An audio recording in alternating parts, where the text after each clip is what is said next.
shout out to all my high school people out there who need help on their ACT. So I am a senior in high school. I know a lot about high school, and one thing that freaked me out about high school the most is 3 letters, which is the ACT. The ACT was one of the roughest 4 or 5 hours of my life. You best believe it. I am not going to front with y'all. I took the ACT around April-ish, and I received a score of 19 out of 36. So that's not the best score you can possibly receive, but I'm trying. I'm doing ACT preps on my own, and hopefully I'll improve when I take it again in about a couple of months. So I was really nervous on taking the ACT with all the juniors in high school, and I feel that I should have started preparing for the ACT my freshman year of high school. So if you're watching this and you're in middle school or a freshman in high school, start preparing for the ACT now, because now I'm in deep doo-doo. Okay, I am in deep doo-doo because I want to start applying for college this year, 2014, so I can be accepted into college this year, 2014, because I'm graduating out of high school 2015, and I wish I would have started 2011 of my freshman year in high school, so I wouldn't be struggling trying to catch up.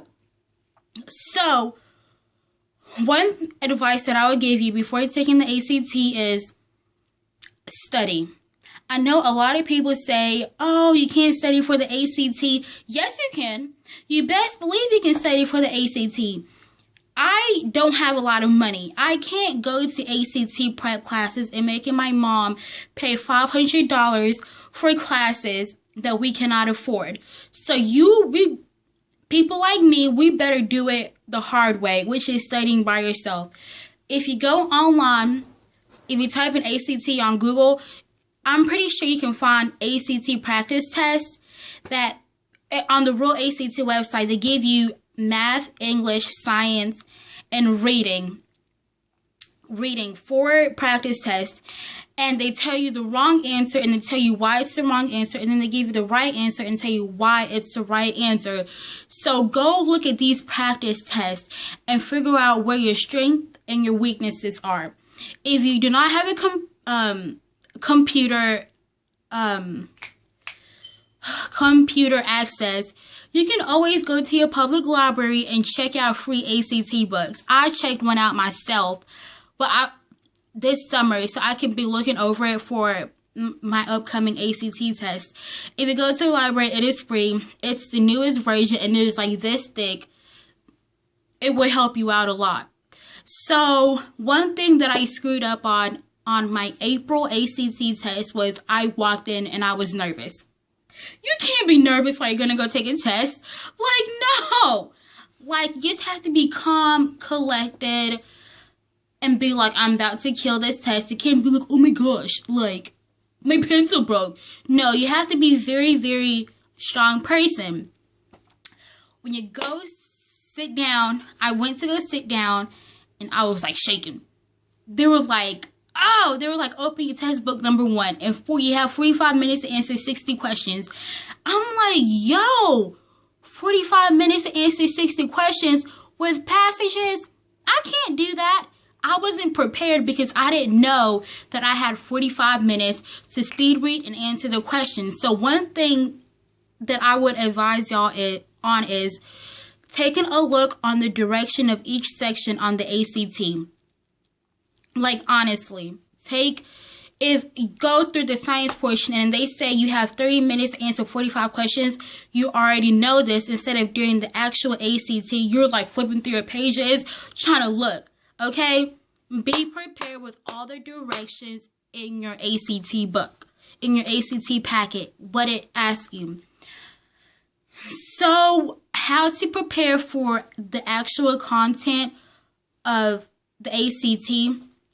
Number 1 is Google a lot of stuff. One thing I didn't Google punctuations, commas, quotation marks. I mean, I thought I was like pretty smart, but when I realized like, yo, I don't know where commas are inserted. I don't know when I use quotation marks, when I use, what is that? Semicolons. Just go online and look at where punctuations are needed. That's one great tip about the English portion on the ACT, because on the English portion you have passages and it's all about grammar, punctuation, and your understanding of what you just read. So then it goes to the math. What you need to know or Google about math is formulas. I mean, when I was like a sophomore in high school, and my algebra 2 teacher was like, a squared plus b squared equals c squared. I would learn it and I would kill my test. I would get an A on my test. But I didn't really know what it meant about all these theorem, like the Pythagorean theorem.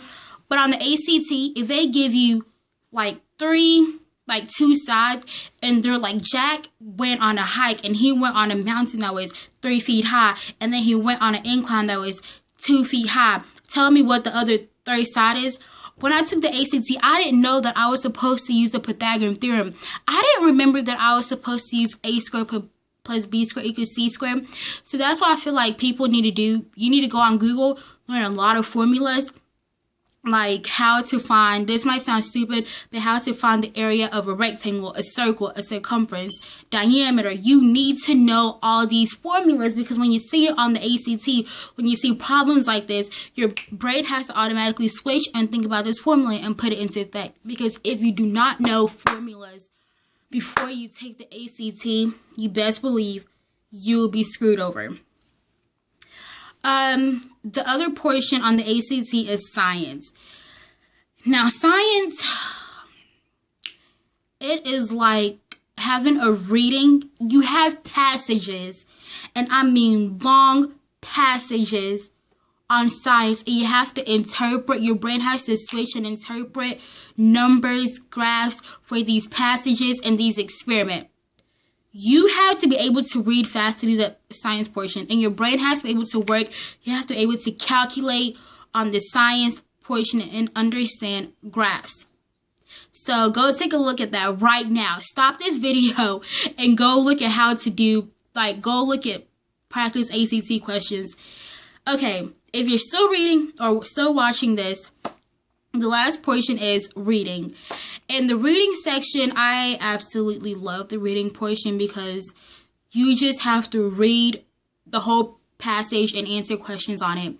Personally, for me, I'm not one of those geniuses who looks at the question first, finds it in the paragraph. Do not do that. Read the passage first. Speed read the passage and then look at the questions. You feel me? I'm not all into all that skipping around. Just go in order. Please go in order. And I'm not really into, okay, let me talk about what I didn't like when I was taking the ACT in April.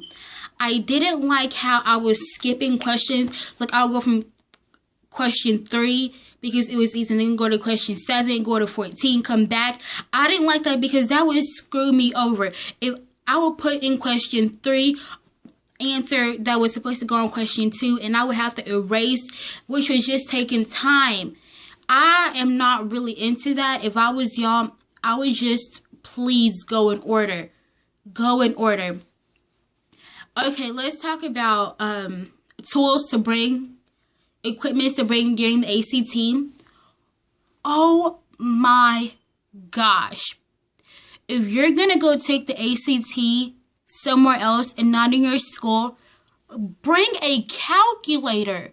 No joke. They do not provide y'all with a calculator. Please go to like a public library or something to go rent out a calculator, because they did not provide it for you. Sometimes they might not provide you with a pencil. Bring a pen if you're taking the ACT plus writing. Bring water, snacks, but leave that outside, because if they catch you with that inside, they will really take your test. When you bring your cell phone, turn it off, or just don't bring your cell phone at all. Yeah, and honestly, for people like me, I would not advise to bring gum, because when I put that new fresh piece of gum in it, when I am focused on that gum, I be like, this gum is like delicious. So don't bring gum if you get really distracted easily. And the last thing that you should bring during the ACT is this baby right here. A watch. I mean, you need a watch. You honestly do. And it don't have to be the most fanciest watch. You just need to bring a watch that does not make any sound. I say you bring a mechanical watch, not a digital watch. Because people like me, I have really bad eyesight. If the clock is all the way up there, I'm not about to squint my eyes when I should be focusing on a test. So just bring a watch and just keep time. Pace yourself. And that's why I say take a lot of practice tests on the ACT. Time yourself over and over and over again. And study for the ACT. It really does make a difference. So thank you guys for watching. I'm going to make more videos about high school and advice. So continue to watch. Thank you. Bye. This is Southern Age. Bye.